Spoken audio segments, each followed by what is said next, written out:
Hello મિત્રો, online એજ્યુકેશનમાં આપ સર્વેનું સ્વાગત છે. I am Mahendra Prajapati, department of physics, TY BSc physics sem 5, CC physics paper 502. Unit 3 plasma physics part A, lecture 1. Part A, characteristics of plasma in a magnetic field. એટલે plasma એટલે કે ધન પ્રવાહી વાયુનું ચોથું સ્વરૂપ એટલે કે પ્લાઝમા ખૂબ જ ઊંચા તાપમાને પરમાણુ ઇલેક્ટ્રોન ગુમાવે છે અને ઇલેક્ટ્રોનને ધન આયનીકૃત પરમાણુ મિશ્રણ પદાર્થની પ્લાઝમા સ્થિતિનું નિર્માણ કરે. એટલે કે પદાર્થનું એક ચોથું સ્વરૂપ કે જેમાં અસંખ્ય ઉર્જાના કારણે ઇલેક્ટ્રોન અને દેવો પરમાણુ ઇલેક્ટ્રોન ગુમાવે છે ત્યારે ઇલેક્ટ્રોન ધન આયનીકૃત અણુનું મિશ્રણ ત્યારે પ્લાઝમા સ્થિતિનું નિર્માણ કરે છે. દેવો અહીંયા describe of plasma as gas mixture, property of plasma in magnetic field, force on plasma in magnetic field, current in magnetic plasma,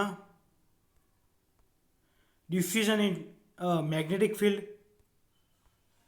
co-oscillation in fully ionization in magnetic plasma, pinch effect, oscillation and waves in the plasma, plasma frequency, Maxwell equation in the Hamozium plasma, electromagnetic or transverse oscillation, hysteresis and longitudinal oscillation BA equal to 0, oscillation of the plasma BA not equal to 0, hydromagnetic waves, resonance and cut off or reflection point. આટલા ટોપિકનો અભ્યાસ કરવાનો રહેશે. Question, distribution of plasma is a gas mixer એટલે કે પ્લાઝમામાંનું વાયુ મિશ્રણ તરીકે વર્ણવતું સમજાવો. આન્સર એટલે કે પ્લાઝમાની અંદર પ્લાઝમાનું વાયુ મિશ્રણ તરીકે વર્ણવતું સમજાવો. એટલે કે પ્લાઝમાની અંદર વાયુનું મિશ્રણ કેવી રીતે થાય છે તે આપણે સમજવાનું છે. જ્યારે કોઈ પણ વિદ્યુતભારિત કણને વિદ્યુત અથવા ચુંબકીય ક્ષેત્રમાં મૂકવામાં આવે ત્યારે કણે વિદ્યુત ક્ષેત્ર સાથે પ્રક્રિયા કરે છે. એટલે કે કોઈ પણ વિદ્યુતભારિત કણને વિદ્યુત ક્ષેત્ર અથવા ચુંબકીય ક્ષેત્રમાં ચુંબકીય ક્ષેત્રમાં મૂકવામાં આવે ત્યારે કણે જેને ક્ષેત્રને કારણે એટલે જે આપણે ચુંબકીય ક્ષેત્રમાં મૂક્યું ત્યારે ક્ષેત્રને કારણે ચુંબકીય ક્ષેત્રને કારણે અથવા વિદ્યુત ક્ષેત્રને કારણે ગતિ કરે છે. એટલે કે એની સાથે પ્રક્રિયા કરીને એક નિર્માણ કરે છે, કોઈ ગતિનું નિર્માણ કરે છે ત્યારે પ્રક્રિયા કરે છે ત્યારે પરંતુ કણ વચ્ચે થતી પ્રક્રિયાને ધ્યાનમાં લેતા નથી. પ્લાઝમામાંના કણોને દળ અથવા વિદ્યુતભારનો થોડો તફાવત જોવા મળે છે. પ્લાઝમાને કારણે પ્લાઝમાની અંદર અસંખ્ય ઉર્જા હોય અને એની એનર્જી સૌથી વધારે હોય તેથી આપણે દળ અને ઉર્જા વિદ્યુતમાં થોડો તફાવત જોઈએ એમાં ફેરફાર જોવા મળે છે. એટલે કે એમાં બંને વચ્ચેનો ડિફરન્સ જોવા મળે. વિદ્યુત ક્ષેત્ર પ્લાઝમાના કણો અને વિદ્યુતભારી કણો વચ્ચે તફાવત જોવા મળે છે. પરંતુ તેઓ વિદ્યુતભારની દ્રષ્ટિએ તટસ્થ હોય છે. એટલે પ્લાઝમા તટસ્થ હોય છે એટલે પ્રક્રિયા કરતા નથી.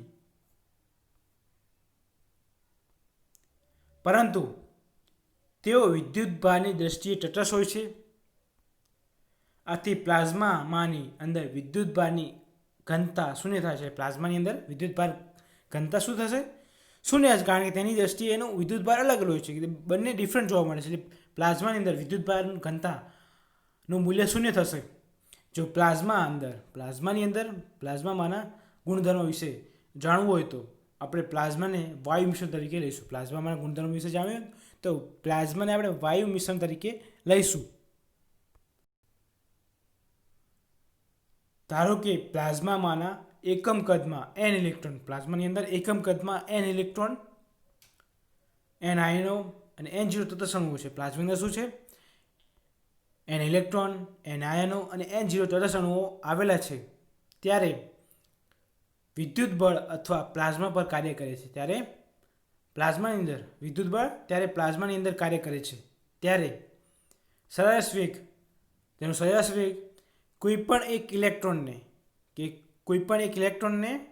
એક બિંદુ પર આપણને લેગિનના સૂત્ર પરથી આપી શકાય છે. લેગિન નામના સૂત્ર પરથી આપી શકાય છે. લેવિગિન equation mu equal to minus C સદી C U cross B minus MVU સમીકરણ 1 કહીશું. અને શું કહીશું? સમીકરણ 1 કહીશું. જ્યાં m બરાબર માસ એટલે કે દળ, E બરાબર ઇલેક્ટ્રોન, E એટલે વિદ્યુત ક્ષેત્ર, કેપિટલ E એટલે વિદ્યુત ક્ષેત્ર, B એટલે ચુંબકીય ક્ષેત્ર, V એટલે ઇલેક્ટ્રોનની, V એ અથડામણની આવૃત્તિ, એટલે કે અથડામણ જે આવૃત્તિ ઉદ્ભવે છે એટલે V એટલે આવૃત્તિ. જ્યારે જમણી બાજુમાં બે પદોને લોરેન્ટ્ઝ ફોર્સ પરથી મળે છે. જે જમણી બાજુના બે પદો લોરેન્ટ્ઝ ફોર્સના કારણે મળે છે. એટલે છેલ્લું પદ ઇલેક્ટ્રોનના અથડામણને કારણે મળે છે. શું છે? પ્લાઝમાની અંદર ઇલેક્ટ્રોન અથડામણ થવાથી આપણને લોરેન્ટ્ઝ ફોર્સ મળે છે. તેના કારણે આ બે પદ મળે છે. બે પદો મળે છે. અને અહીં E અને B શૂન્ય હોય તો, અહીં વિદ્યુત ક્ષેત્ર અને ચુંબકીય ક્ષેત્ર શૂન્ય હોય તો mu ઇક્વલ ટુ આના કારણે લોરેન્ટ્ઝ ફોર્સના કારણે મળે છે આ પદ. એટલે કે આપણે વિદ્યુત ક્ષેત્ર અને ચુંબકીય ક્ષેત્ર શૂન્ય હોય તો ત્યારે આપણને mu equal to minus MVU મળે છે. એટલે કે બંને બાજુ m કેન્સલ થશે, એટલે u equal to minus VU સમીકરણ 2 કહીશું. પરંતુ સમય લઈએ આપણે, કારણ કે ઇલેક્ટ્રોન અથડામણને કારણે અમુક સમય શું થશે? શૂન્ય થશે. ut equal to minus u e to VT થશે. એટલે એમાં ફેરફાર જોવા મળશે ઇલેક્ટ્રોનમાં, એટલે સમીકરણ 3 કહીશું. આને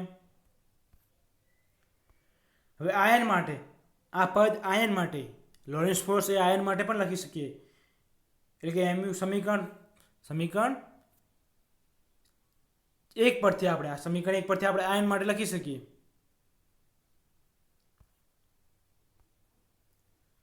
MVI equal to minus C સદી C plus UI cross B minus MVUI સમીકરણ 4 કહીશું. જમણી બાજુના બે પદો લોરેન્ટ્ઝ ફોર્સ, દેખો આ પદો શેના કારણે મળે છે? લોરેન્ટ્ઝ ફોર્સ, એટલે ઇલેક્ટ્રોન અથડામણને કારણથી આપણને લોરેન્ટ્ઝ ફોર્સ મળે છે. પરંતુ છેલ્લું પદ ઇલેક્ટ્રોન અથડામણથી મળે છે. શું મળે છે? આ પદ આપણને ઇલેક્ટ્રોન અથડામણને કારણે લોરેન્ટ્ઝ ફોર્સના કારણે મળે છે. અહીં MVI equal to minus MU, એટલે આ બે પદ સરખાવતા આનું મૂલ્ય શું થશે? 0 થશે. એટલે UI ઇક્વલ, દેખો બંને બાજુ ઉડી જશે, ઉડી જશે. એટલે UI equal to minus MVI સમીકરણ 5 કહીશું. હવે આમાં ફેરફાર જોવો હશે, કારણ કે ઇલેક્ટ્રોન અથડામણને કારણે અમુક સ્થિતિ આપણને એક ચોક્કસ ઇલેક્ટ્રોન મળશે, એટલે ચોક્કસ આપણને સ્થિતિ નિર્માણ થશે. એટલે UTI એટલે ચોક્કસ t સમય UTI equal to minus U0, કારણ કે તાપમાને શું થશે? વેગ શૂન્ય થશે, એટલે આપણને e ટુ માઇનસ VT સમીકરણ 6 મળશે. એ આપણે સાબિત કરી શકીએ છીએ કે આમાં બે ફેરફાર થાય છે, આયનો માટે અને ઇલેક્ટ્રોન માટે ફેરફાર જોવા મળશે આપણને. ઇક્વેશન પ્રમાણે આમાં જમણી બાજુના પદોમાં દેખો આયનો માટે આટલો ફેરફાર જોવા મળશે, આયનો માટે અને ઇલેક્ટ્રોન માટે આટલો ફેરફાર જોવા મળશે. એ આપણે સાબિત કરી શકીએ છીએ. આ આયન માટે અને ઇલેક્ટ્રોન માટે ફેરફાર જોવા મળે છે. Question 2, property of plasma in magnetic field, એટલે ચુંબકીય ક્ષેત્રમાં પ્લાઝમામાંના ગુણધર્મો સમજાવો. આન્સર, દેખો પ્લાઝમા જ્યારે પ્રબળ ચુંબકીય ક્ષેત્રમાં રાખવામાં આવે ત્યારે, એટલે કે પ્લાઝમા એટલે કે ધન પ્રવાહી અને વાયુનું ચોથું છે, એટલે કે એમાં પ્રબળ વિદ્યુત ક્ષેત્ર હશે ત્યારે તેને મેગ્નેટોપ્લાઝમા કહે છે. જ્યારે પ્લાઝમાને પ્રબળ ચુંબકીય ક્ષેત્રમાં રાખવામાં આવે ત્યારે તેને મેગ્નેટોપ્લાઝમા કહે છે. ચુંબકીય ક્ષેત્રમાં પ્લાઝમાને રાખતા ચુંબકીય બળ રેખાઓ, ચુંબકીય ક્ષેત્રમાં રાખતા એટલે શું થાય? ચુંબકીય બળ રેખાઓ ઉત્પન્ન થશે. ના કારણે પ્લાઝમામાંના અણુઓ ગતિમાં અવરોધાય છે. શું થાય છે? પ્લાઝમામાં અણુઓને પ્રચંડ કારણે ગતિ અવરોધાય છે. અહીં સુધી ચુંબકીય ક્ષેત્રમાં પ્લાઝમાને રાખતા ચુંબકીય બળરેખાઓના કારણે પ્લાઝમાના અણુની ગતિ અવરોધ ઉત્પન્ન થાય છે. કારણ કે શું થાય છે, આપણે ચુંબકીય ક્ષેત્રના કારણે પ્લાઝમામાંનો કણુઓ ગતિ કરી શકતા નથી, તેથી તેમાં અવરોધ ઉત્પન્ન થાય છે. પરિણામે શું થાય છે, હેલિકલ ગતિ કરે છે. આ પ્લાઝમામાં શું કરે છે, હેલિકલ. પરિણામે તેઓ હેલિકલ ગતિ કરે છે. આ હેલિકલ ગતિને અક્ષીય એટલે કે અક્ષની દિશામાં ચુંબકીય ક્ષેત્ર દિશામાં હોય છે, તેની ગતિ કેવી હોય છે, ચુંબકીય ક્ષેત્ર એટલે ચુંબકીય ક્ષેત્ર બીની દિશામાં હોય છે, તેની ગતિ દેખો હેલિકલ ગતિ કરે છે. આવી રીતે હેલિકલ ગતિ કરે છે અને ચુંબકીય ક્ષેત્ર બીની દિશામાં છે. આ અક્ષીય ગતિ એટલે જે ચુંબકીય ક્ષેત્ર આ દિશામાં લાગશે તો આપણને હેલિકલ ગતિ આ દિશામાં ગતિ કરે છે. એટલે આપણને દેખો ચુંબકીય ક્ષેત્ર દિશામાં હેલિકલ ગતિ કરે છે. આવી રીતે એટલે શું કે અક્ષીય ગતિ એટલે અક્ષની દિશામાં એટલે ચુંબકીય ક્ષેત્ર આ દિશામાં લાગે છે, એટલે હેલિકલ ગતિ આ દિશામાં કરે છે. એટલે ખૂબ જ ઊંચા તાપમાને પ્લાઝમામાંના કણો વચ્ચે થતી અથડામણ ઘટે છે. તેના કારણે શું થાય છે, પ્લાઝમામાંના કણો ઊંચા તાપમાને પ્લાઝમામાંના કણો વચ્ચે થતી અથડામણ ઘટે છે હેલિકલ ગતિના કારણે, જેથી પ્લાઝમામાંના બધા જ કણો દિશામાં હેલિકલ આકારમાં ગતિ કરશે. દેખો દિશામાં બધા જ કણો આવી રીતે ગતિ કરશે. હેલિકલ આકારમાં બધા જ કણો આવી રીતે ગતિ કરશે. એ આપણે સાબિત કરી શકીએ છીએ કે ચુંબકીય ક્ષેત્રમાં પ્લાઝમામાંના ગુણો એ હેલિકલ ગતિને આધારે એટલે અક્ષીય ગતિ કરશે. ચુંબકીય ક્ષેત્રમાં દિશામાં ગતિ કરે છે, આપણે સાબિત કરી શકીએ. Question 3, force on plasma in magnetic field એટલે કે ચુંબકીય ક્ષેત્રમાં પ્લાઝમા પર લાગતું બળ સમજાવો. ચુંબકીય ક્ષેત્રમાં પ્લાઝમા પર લાગતું બળ સમજાવો. એટલે ચુંબકીય ક્ષેત્રમાં કોઈ પ્લાઝમા પર બળ લાગતું હશે. હવે દેખો એક ક્વેશ્ચન આપેલું છે, ચુંબકીય ક્ષેત્ર આ દિશામાં છે, પી આ દિશામાં લાગે છે એટલે અંદરની તરફ લાગે છે, પ્રવાહ ઘનતા આ દિશામાં છે અને પી ઉપરની તરફ લાગે છે અને પ્રવાહ ઘનતા આ દિશામાં ઉત્પન્ન થશે. હવે ચુંબકીય ક્ષેત્રમાં પ્લાઝમાની અંદર ગેરહાજરીમાં હોય તો ત્યારે પ્લાઝમા પરનું દબાણ ઓછું હોવાથી પ્લાઝમા વિસ્તરણ થવા શું થાય છે, આમાં ચુંબકીય ક્ષેત્ર પ્લાઝમા પરનું દબાણ ઓછું હોય ત્યારે પ્લાઝમા વિસ્તરણ થાય છે, એટલે પ્લાઝમાનો વિસ્તાર થશે, એટલે વિકાસ થશે, એટલે સતત આગળ વધશે. પ્લાઝમા પર ચુંબકીય ક્ષેત્ર એટલે વિસ્તરણ થવાથી પ્લાઝમાનું દબાણ હાજર ન હોય ત્યારે પ્લાઝમા વિસ્તરણ પામે છે. ત્યારે ચુંબકીય ક્ષેત્રમાં લાગુ પાડવામાં આવે ત્યારે પ્લાઝમા વધુ દબાણ અનુભવે છે. ત્યારે શું છે, પ્લાઝમા ચુંબકીય ક્ષેત્ર વધુ લાગુ પાડવામાં એટલે કે વધારે બહારથી આપણે લગાવવામાં આવે ત્યારે પ્લાઝમા વધુ દબાણ અનુભવે છે. ત્યારે પ્લાઝમા પર લાગતું બળ જે ક્રોસ બી પ્રવાહ ઘનતા બી અને ચુંબકીય ક્ષેત્ર બી એટલે આપણને શું મળશે, ડેલ્ટા પી મળશે ઇક્વલ ટુ જે ક્રોસ બી. સમીકરણ 1 કહીશું. એટલે આવી રીતે ગતિ કરશે પ્લાઝમા, આવી રીતે ગતિ કરશે, આ દિશામાં ગતિ કરશે એટલે પ્લાઝમાની અંદર આ દિશા એટલે એનું વિસ્તરણ થશે. આવી રીતે ગતિ કરશે, હેલિકલ ગતિ કરશે, આવી રીતે ગતિ કરશે અંદર પ્લાઝમાની અંદર દબાણ ઉત્પન્ન કારણે પ્લાઝમાની અંદર અણુ આવી રીતે સતત ગતિ કર્યા કરશે. આવી રીતે આમ કરશે, અમુક આવી રીતે ગતિ કર્યા કરશે. પ્લાઝમાની અંદર અણુઓ હોય તે ગતિ કર્યા કરશે આવી રીતે, એટલે પ્લાઝમાનું વિસ્તરણ થશે, એટલે પ્લાઝમામાં ફેરફાર જોવા મળશે, એટલે એનું વિસ્તરણ થશે. ક્લાઇમિન પ્લાઝમાનો આડછેદ લઈએ ત્યારે એટલે ઓર્બિટ લાર્મોર ઓર્બિટ ગતિ, એટલે આ શું કહેવાય, જાતની લાર્મોર ઓર્બિટ ગતિ કરે છે. આમાં શું કરશે, આ ઓર્બિટ ગતિ કરે છે કક્ષાને આધારે, એટલે પ્લાઝમાને અનુલક્ષીને ગતિ કરે છે. પ્લાઝમાની અંદર દબાણ આવી રીતે ગતિ કરે છે, લાર્મર ગતિ કરે છે, આવી રીતે સતત ગતિ કર્યા કરે છે. આવી રીતે લાર્મર ઓર્બિટ ગતિ એટલે કક્ષાને અનુલક્ષીને. એટલે ક્લાઇમેટ પ્લાઝમાનો આડછેદ લઈએ ત્યારે ઇલેક્ટ્રોન લાર્મોર ઓર્બિટ દર્શાવે છે, એટલે કે ઓર્બિટ ગતિ કરે છે. ચુંબકીય ક્ષેત્રમાં દિશાને પૃષ્ઠને લંબ હોય છે, એટલે આ ગતિ પૃષ્ઠને લંબ હોય છે.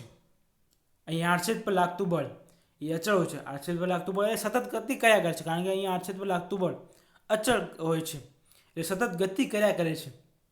જેથી આડછેદમાં લાર્મોર વર્તુળો સમાન રીતે ગોઠવાયેલા હોય છે. એટલે આપણે જોયું ને આગળ આવી રીતે સતત સમાન રીતે ગોઠવાયેલા હોય છે. આવી રીતે અંદર આવી રીતે ગોઠવાયેલા હોય છે. આવી રીતે લાર્મોર ગતિ કરે એટલે સતત ગતિ કર્યા કરે છે દબાણને કારણે પ્લાઝમાની અંદર. અહીં આડછેદ પર લાગતું બળ અચળ હોય છે, ત્યારે જેથી આડછેદમાં લાર્મોર વર્તુળો સમાન રીતે ગોઠવાયેલા હોય છે, તેથી તેથી એ ગતિ કર્યા કરે છે. આ વર્તુળ એકબીજાની અસર નાબૂદ કરે છે. એકબીજાની અસર આ એકબીજાની અસર નાબૂદ કરે છે આ ગતિના કારણે. સમગ્ર વિદ્યુત પ્રવાહ પ્લાઝમાની અંદર સપાટી પર વહે છે. સમગ્ર શેના કારણે? વિદ્યુત પ્રવાહ સપાટી પર એકઠા થશે. લાર્મો ગતિને કારણે વિદ્યુત પ્રવાહ સપાટી પર એકઠા થશે. એટલે જેના કારણે દેખો અહીં સપાટી પર એકઠા થશે. અહીંયા આપણને ગતિ મળશે આપણને. એટલે આપણને અહીંયા ગતિ આને શું અહીંયા એકઠા ગતિ અહીંયા પ્રવાહ ઘનતા જે મળશે આપણને અહીંયા સપાટી પર એકઠા થશે દબાણને કારણે આ સપાટી પર આવી રીતે અહીંયા મળશે. અહીંયા ગતિ મળશે આપણને. આવી રીતે ગતિ મળશે અહીંયા. એટલે આપણને અહીંયા આપણે ચોક્કસ ભાગ દર્શાવ્યો છે અહીંયા. એટલે કે બળ જે ક્રોસ બી પ્લાઝમામાંના વિસ્તરણથી અટકાવે છે. એટલે વિસ્તરણ થતું અટકાવે છે. એટલે અચળ દબાણ અચળ બળ જે અને બી બંનેમાં લંબ રહે છે. બંને શું રહે છે? એકબીજા લંબ રહે છે. એટલે આપણને લંબ જોવા મળશે. લાર્મોર ગતિને કારણે તેઓ શું રહે છે? લંબ રહે છે. પ્રવાહ ઘનતા જે અને ચુંબકીય ક્ષેત્ર બી એકબીજાને લંબ રહે છે. એટલે આપણને દેખો અહીંયા પ્રવાહ ઘનતા જે મળે છે અને ચુંબકીય ક્ષેત્ર આ મળે છે. એકબીજાને લંબ છે લાર્મોર ગતિના કારણે. ઇલેક્ટ્રોનને વાયુના લાર્મોનિયન કારણે પ્લાઝમા ડાયમેગ્નેટિક પ્રોપર્ટી તરીકે લઈ શકીએ. ડાયમેગ્નેટિક પ્રોપર્ટી તરીકે લઈ શકીએ. કારણ કે આ લંબના કારણે પ્રવાહ ઘનતા જે અને બીના કારણે લંબ દિશામાં હોવાથી ડાયમેગ્નેટિક પ્રોપર્ટી તરીકે લઈ શકીએ છીએ. હવે ઉપરના પ્લાઝમાની અંદર ચુંબકીય ક્ષેત્ર પ્લાઝમામાંના બહારના ચુંબકીય ક્ષેત્ર કરતાં ઓછું હોય છે. ઉપરની પ્લાઝમામાં કરતાં બહારના ચુંબકીય ક્ષેત્ર શું છે? ઉપરનું ચુંબકીય ક્ષેત્ર એ પ્લાઝમાની બહારના ચુંબકીય ક્ષેત્ર કરતાં ઓછું હોય છે. આના કરતાં ઉપર કરતાં નીચેનું પ્લાઝમાનું ક્ષેત્ર ઓછું હોય છે. કારણ કે સપાટી પર એકઠા થશે. શું થશે? સપાટી પર એકઠા થશે. કારણ કે દેખો ઉપરનું ચુંબકીય ક્ષેત્ર એટલે આપણે સાબિત કરી શકીએ. કારણ દેખો એ પ્રવાહ ઘનતા છે ચુંબકીય ક્ષેત્ર એ લંબ હોય છે. એના કારણે ઉપરનું ક્ષેત્ર ઉપરના પ્લાઝમામાં કરતાં અંદરના ચુંબકીય ક્ષેત્રનું મૂલ્ય પ્લાઝમા કરતાં વિદ્યુત પ્રવાહ કરતાં સપાટી પર ઓછું હોય છે. એટલે આપણે સાબિત કરી શકીએ છીએ.